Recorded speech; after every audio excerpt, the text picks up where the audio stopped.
Oke, assalamualaikum warahmatullahi wabarakatuh. Nama saya Fabian. Insya Allah kedepannya saya akan mengajar di dalam studi IPA untuk kelas 8. Oke, hari ini agendanya saya akan membahas tentang sistem gerak pada tumbuhan. Nah, apakah benar tumbuhan itu bergerak? Mungkin kalau secara kasat mata, secara logis, tanamannya nggak pergi kemana-mana. Tapi akarnya dia bisa bergerak. Bentuk fungsi kalau seandainya akar itu bergerak seperti apa? Akar pasti bakal memperpanjang dirinya.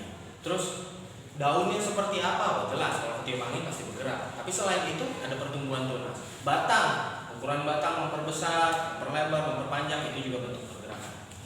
Oke, di sistem gerak pada tumbuhan dideskripsikan menjadi 3 secara global. Yang pertama ada higroskopis, kedua endonom, ketiga esion. Gerak higroskopis merupakan gerak pada bagian tumbuhan yang disebabkan karena perubahan kadar air. Jadi tanaman butuh banget yang namanya air, dan itu mempengaruhi sistem pergerakannya dia selain pertumbuhan dan perkembangan dia.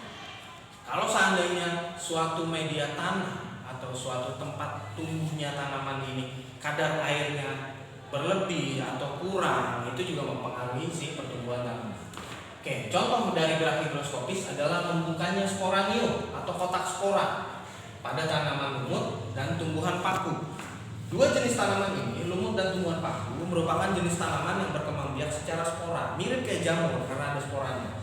Nah, si spora ini ngaruh banget sama higroskopis atau kadar air. Kalau seandainya dia kering, kotak sporanya seperti apa? Kalau dia lembab seperti apa? Biasanya sporanium itu sensitif terhadap air apabila kadar airnya atau kelembapan udaranya lumayan tinggi. Akhirnya kotak spora bisa membuka, sporanya kesebar dan dia bisa tumbuh jadi tanaman. Itu higroskopis. Yang kedua ada gerak endonom. Gerak endonom merupakan gerak bagian tumbuhan yang berasal dari dalam tumbuhan itu sendiri. Kayak yang tadi sebelumnya udah dibilang.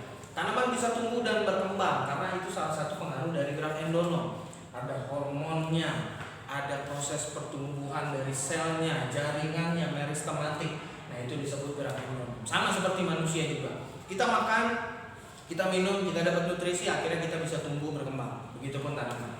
Itu proses gerak endonom. Contohnya, pergerakan sitoplasma atau jaringan yang ada di dalam sel pada tumbuhan itu sendiri. Karena sitoplasmanya bergerak, dia mengantarkan nutrisi, akhirnya si tumbuhan ini bisa tumbuh berkembang. Oke, next. Yang ketiga, ada gerak esionom. Merupakan gerak tumbuhan yang dipengaruhi oleh rangsangan dari luar tubuh tumbuhan itu sendiri.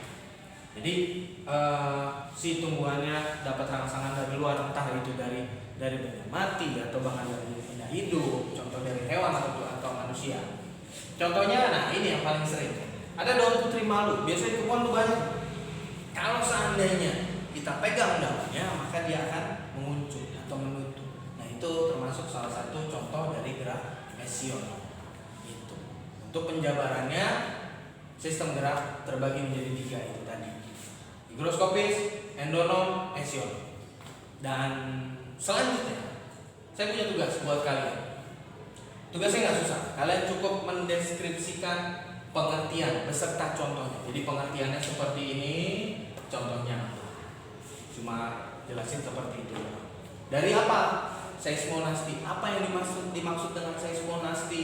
Niktinasti, fotonasti, termonasti, hidrotropisme, kemotropisme, dan geotropisme. 7 ini doang. Jadi kalian tulis di buku, kerjain deskripsinya apa, contohnya pada tumbuhan seperti apa, kirim ke WA saya. Oke? Itu aja dari saya. Sekian. Assalamualaikum warahmatullahi wabarakatuh.